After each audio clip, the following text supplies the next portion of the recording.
Mr. Chairman, I just want to take the moment to remind members of the rules of the committee and the rules of the House, given the questions asked by Mr. Moulton denigrating the President.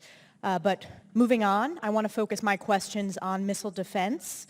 As both you, Secretary Esper, and you, Chairman Milley, are aware, according to the 2019 Missile Defense Review, it states that building a new GBI interceptor site in the continental United States would add interceptor capability against the potential expansion of missile threats to the homeland, including a future Iranian ICBM capability. The decision to do so and site selection will be informed by pertinent factors at the time, particularly emerging threat conditions. So my question is, knowing that we are facing emerging threats, whether it's Iran not abiding by the uranium restrictions in the JCPOA, the ongoing status of North Korea, the cancellation of the redesigned kill vehicle, the 10-year delay with NGI, these are all pertinent factors when it comes to our assessment of emerging threats and the conditions that we're facing. Would this prompt an operational requirement from your perspective for a third CONUS interceptor site? Congresswoman, what I like to do is take that back to actually my staff, both military and uniform, to get their assessment. Obviously, it has to be threat-driven. Many of the studies have been conducted so far on some of the sites, but it is threat-driven. I probably warrants an update to find out as things and circumstances have changed on the ground with regard to Iran. In particular, does it warrant a relook or an updated assessment?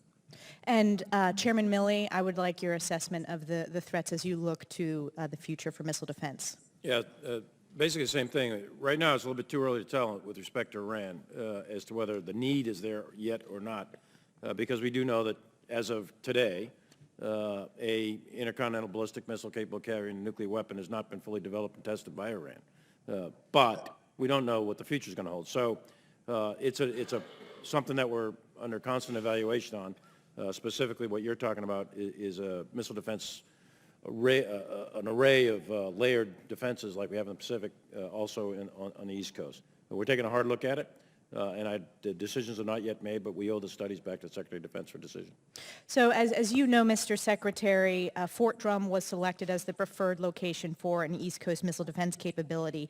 In the 2019 MDR, it directs 12 follow-on studies that should be conducted for missile defense to include the necessity of an East Coast site. Is that study complete? Are you able to share the results of that study? If not, when can we expect those results? Yeah, those are great questions. I don't have the answer. Let me take that back and get back to you, Congresswoman. Great. Really important Sure. for my district, very important for our broader missile defense discussions.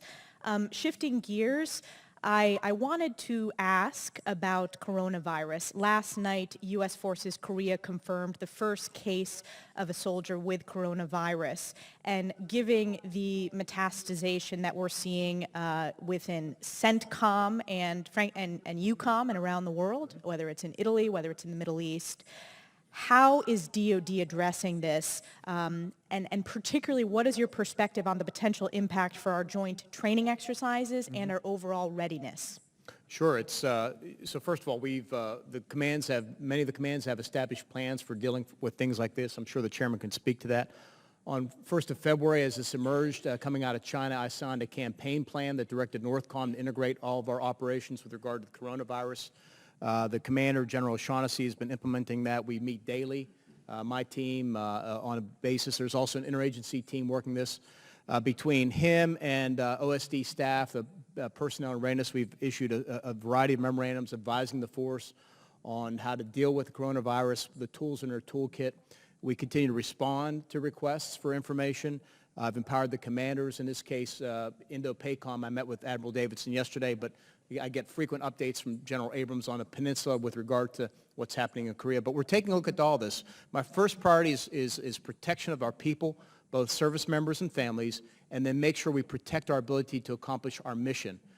So those are the two priorities for me. And then third, I want to make sure we can support the interagency as they need support from DoD and what we bring to the table. And with respect to exercises we're taking a look at specifically, as you know, the center of gravity of the thing is in China, but South Korea, Japan, some other countries, Italy, in fact, and Europe, are the next countries that have the highest number of infected cases. So we're taking a hard look at that with the joint exercise with the Republic Career Army that are coming up, and whether or not they continue, postpone, or modified. We're waiting for the final recommendations of General Abrams and the Chairman of the Joint Chiefs of Staff of the Iraq Army, General Park, to see what those are. More broadly, though, I want to put some of this in context. Coronavirus is a very serious thing. We, the U.S. military, and we, the Department of Defense, are taking all kinds of appropriate precautions. We've enacted one of our global pandemic plans to work this, and that's what he was talking about with O'Shaughnessy, et cetera. We also need to keep it in context as well. And I do apologize, Mr. Chairman, the general lady's time has expired. I think that's Roger that. good The rest of it answer. will be for the record, ma'am. Hey, Thanks. Mr. Carbajal.